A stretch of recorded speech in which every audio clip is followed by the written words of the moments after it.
Assalamualaikum warahmatullahi wabarakatuh. Saya Inolandari dari kelas 5C akan menyampaikan materi tentang faktor-faktor yang mempengaruhi sistem dalam ekologi administrasi negara. Yang pertama yaitu ada keadaan penduduk. Penduduk adalah sekelompok orang yang menempati suatu wilayah dalam waktu tertentu. Jumlah penduduk tersebut akan berubah dari waktu ke waktu karena beberapa faktor, yaitu kelahiran. Angka kelahiran disebut juga fertilitas atau natalitas, yang artinya menunjukkan angka kelahiran yang sesungguhnya. Kelahiran hidup adalah kelahiran bayi tanpa memperhitungkan lamanya dalam kandungan dan bayi menunjukkan tanda-tanda kehidupan. Adapun angka kelahiran mati adalah kelahiran seorang bayi dari kandungan yang berumur paling sedikit 28 minggu tanpa menunjukkan tanda kehidupan. Di sini juga ada faktor penunjang tingkat kelahiran, yaitu yang pertama pernikahan usia muda. Yang kedua yaitu ada besarnya angka kematian bayi karena banyaknya bayi yang meninggal mendorong orang tua memiliki anak banyak. Yang ketiga yaitu ada penilaian yang tinggi terhadap anak, dan yang terakhir adalah tumpuan pada hari tua. Selanjutnya di sini ada faktor penghambat tingkat kelahiran, yaitu yang pertama keluarga berencana. Yang kedua adalah undang-undang perkawinan yang menetapkan batas minimal usia untuk menikah bagi wanita 17 tahun dan laki-laki 20 tahun. Selanjutnya yang ketiga yaitu penundaan usia pernikahan dengan alasan sekolah atau belum bekerja. Yang terakhir yaitu peraturan tentang tunjangan anak pegawai negeri yang menetapkan tunjangan hanya diberikan sampai anak yang kedua. Baik, di sini ada kematian. Faktor penyebab kematian atau mortalitas yaitu yang pertama sarana kesehatan yang belum memadai. Yang kedua, tingkat kesehatan masyarakat masih rendah. Ketiga, kurangnya gizi makanan. Keempat, pencernaan lingkungan. Kelima, kecelakaan lalu lintas. Keenam, peperangan. Yang terakhir yaitu bencana alam dan wabah penyakit. Adapun faktor pengendali kematian yaitu yang pertama meningkatnya fasilitas kesehatan, yang kedua tingginya tingkat kesehatan masyarakat, yang ketiga makanan yang bergizi, yang keempat lingkungan yang bersih, yang kelima ajaran agama yang melarang bunuh diri dan membunuh orang lain.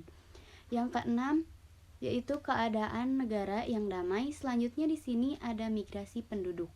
Migrasi yaitu perpindahan penduduk dari suatu daerah ke daerah lain dengan tujuan untuk menetap minimal 6 bulan.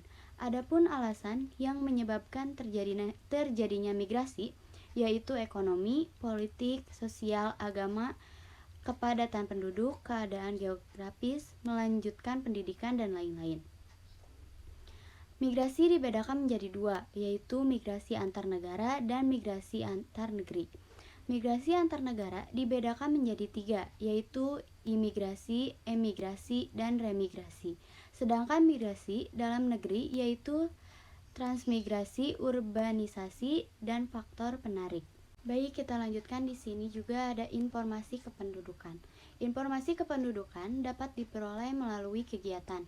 Yang pertama yaitu sensus. Sensus penduduk yaitu proses pengumpulan, pengolahan, dan publikasi data kependudukan yang ada di suatu negara dalam periode jangka waktu tertentu. Yang kedua yaitu registrasi penduduk. Kependudukan yaitu proses pengumpulan keterangan mengenai peristiwa kependudukan harian. Dan yang ketiga yaitu survei kependudukan. Adalah pencacahan jumlah penduduk dengan cara mengambil contoh daerah tertentu dengan jumlah penduduk yang mewakili. Selanjutnya ada kualitas penduduk. Beberapa parameter yang dijadikan acuan untuk menentukan kualitas penduduk yaitu yang pertama pendidikan yang menggambarkan kemampuan penduduk untuk menyerap dan menyesuaikan diri dengan perkembangan ilmu pengetahuan dan teknologi.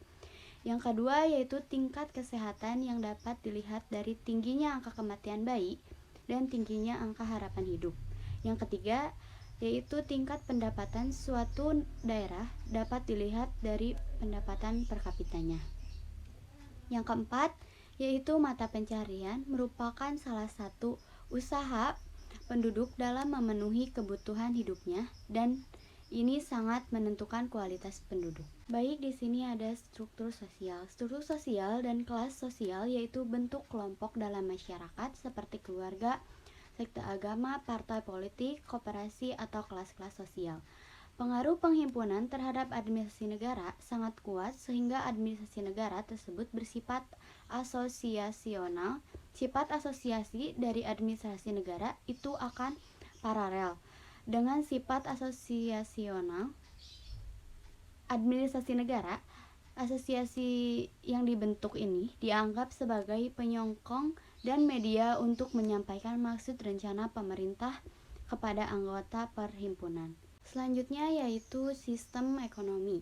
Kehidupan ekonomi adalah tingkatan produktivitas penduduk yang tinggi karena pengaturan institusional yang rapi yang mendorong seseorang untuk bekerja.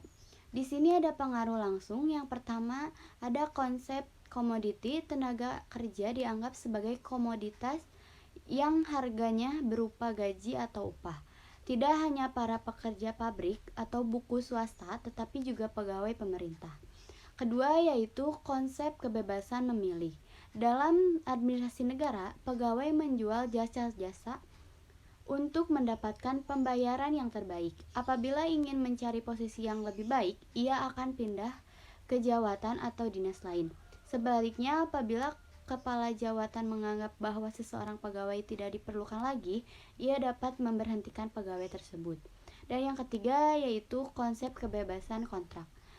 Di pasar, orang bebas untuk melibatkan diri pada kontrak untuk membeli atau menjual barang dan jasa-jasa menurut syarat yang disetujui. Kontrak itu memuat ketentuan tentang jangka waktu berlakunya dan berakhirnya apabila syarat tidak dipenuhi. Selanjutnya ada pengaruh tidak langsung. Ekonomi yang semakin berkembang dengan titik berat, kegiatan pada industri perdagangan dan jasa-jasa memerlukan pengetahuan dan campur tangan administrasi negara. Campur tangan tersebut antara lain pengawasan proses industri untuk keselamatan para pekerja dengan didirikannya inspeksi pemburuan perlindungan konsumen dengan mengawasi dan menjamin mutu hasil produksi dan jasa-jasa. Selanjutnya, ideologi negara. Ideologi merupakan pandangan, keyakinan, atau kepercayaan, adapun administrasi negara merupakan pelaksanaan kebijakan publik. Pada dasarnya, ideologi tercermin dalam administrasi negara.